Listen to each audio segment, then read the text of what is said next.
मैं आज हस्तिनापुर की सभा का भी आपको याद दिलाना चाहता हूं। जब हस्तिनापुर की सभा ने अपनी गरिमा खो दी, जब एक स्त्री के सम्मान में सभा खड़ी नहीं हुई, तब महाभारत हुआ था। सभाओं की गरिमा ये देश के हित में जनता की आवाज को वाचा बनने का, राज्य की जनता को वाचा बनने का माध्यम होना चाहिए। इसलिए सभापति को हमारे यहाँ इंस्टीट्यूशन का स्टेटस दिया गया है। सभापति अपने आप में एक संस्था होता है और एक प्रकार से बड़ा अंतर्विरोध है, क्योंकि सभापति चुनकर तो आते हैं एक राजनीतिक दल से, आते हैं तो एक राजनीतिक दल की विचारधारा से संबंध होकर, मगर सभापति की शपथ लेते ही उनको अंपायर नाते काम करना है। और इसलिए सबसे कठिन भूमिका पूरी असेंबली में किसी की होती है तो सभापति की होती है।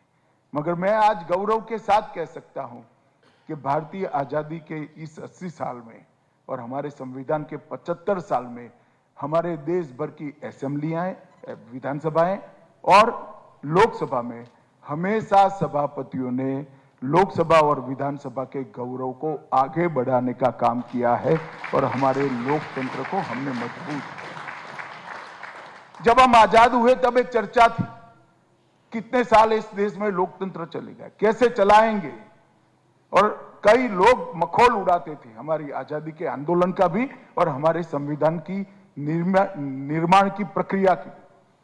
मगर आज मैं गौरव के साथ इस ऐतिहासिक सदन में कह रहा हूं कि हमने 80 साल में लोकतंत्र की नींव को पाताल से गहरा डालने का काम किया है और हमने सिद्ध किया है कि भारतीय जनता की रग रग में, भारतीय जनता के स्वभाव में लोकतंत्र पड़ा हुआ है। क्योंकि कई सारे देश हमने देखे हैं जिनकी शुरुआत तो लोकतांत्रिक तरीके से हुई, मगर 1 दशक, 2 दशक, 3 दशक, 4 दशक होते होते लोकतंत्र की जगह अलग अलग प्रकार का काम हुआ है। कई सारे देशों में परिवर्तन के लिए खून बहा, युद्ध हुए, विद्रोह हुए। भारत एकमात्र ऐसा देश है विगत 80 साल में जो आजादी के बाद कई सारे परिवर्तन भारत की सत्ता में हुए, खून की एक बूंद बहे बगैर शांतिपूर्ण सत्ता परिवर्तन भारत में किया। और उसका मूल कारण है कि हमने हमारी विधायी परंपरा को बहुत अच्छे तरीके से संजोकर रखा है। समय समय पर समय अनुकूल हमने परिवर्तन भी की है और उसमें सभापति की भूमिका जो न्यायाधीश की है उसका बहुत बड़ा योगदान है, क्योंकि निष्पक्षता और न्याय यही 2 स्तंभ है जिन पर अध्यक्ष की गरिमा टिकी हुई है।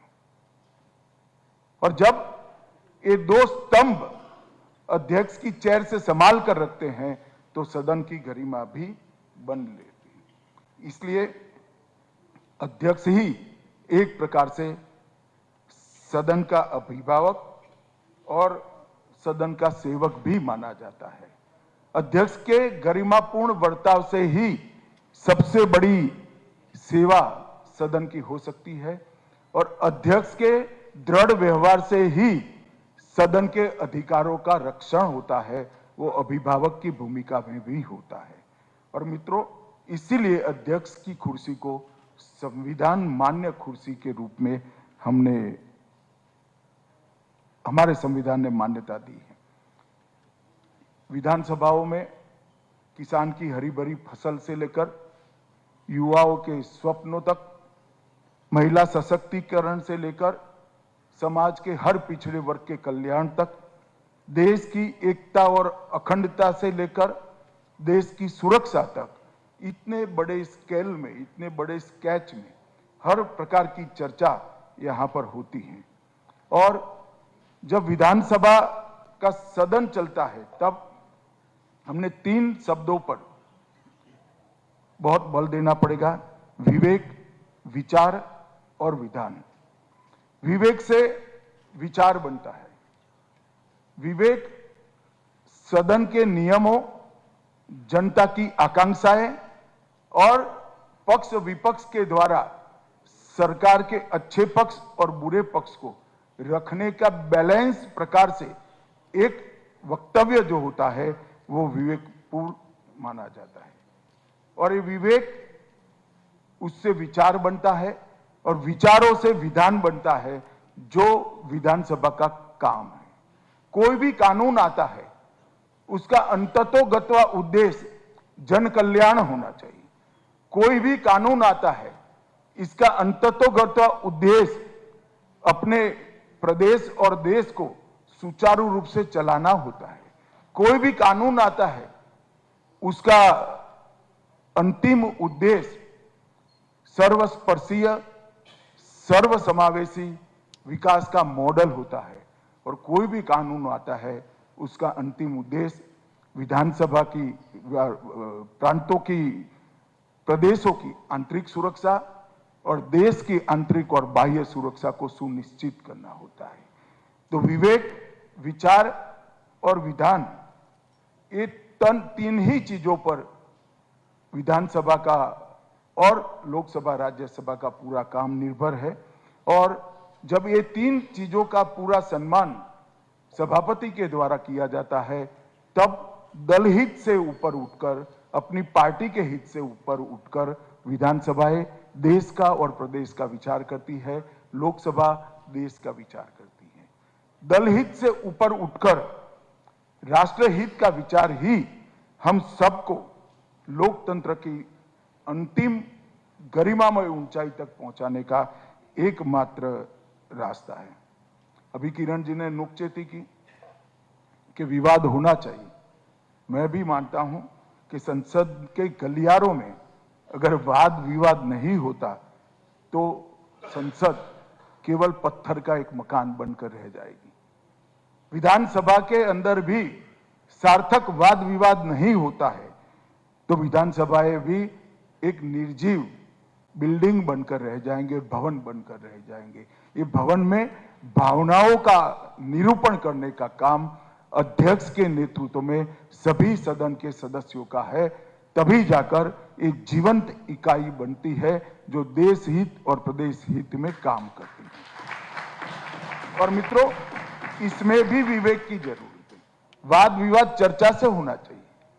अपने राजनीतिक हितों के लिए संसद और विधानसभाओं में को चलने ही नहीं देना, ये वाद विवाद नहीं होता है। विरोध संयमपूर्ण होना चाहिए। प्रतीकात्मक विरोध का अपना स्थान है, मगर विरोध करने के बहाने दिनों दिनों तक, पूरे पूरे सत्र तक सदन को चलने नहीं देना, ये जो परंपराएं हो रही है, इस पर देश ने कभी न कभी विचार करना पड़ेगा। देश की जनता ने भी विचार करना पड़ेगा, चुने हुए जनप्रतिनिधियों ने भी विचार करना। क्योंकि जब चर्चा समाप्त हो जाती है तो सदन का देश के विकास में योगदान ही बहुत कम रह जाता है। और हमें आज इसको ढंग से देखना पड़ेगा। मित्रों, विधान मतलब कानून, उससे बढ़कर जनमानस का विश्वास होता है। तो हर विधान, हर कानून जनमानस के विश्वास से ही पैदा हो और उसी की दिशा में जाए, इसका हमने पूरी चिंता सदन के सदस्यों और सभापति ने करना चाहिए। एक प्रकार से सदन जो होता है इन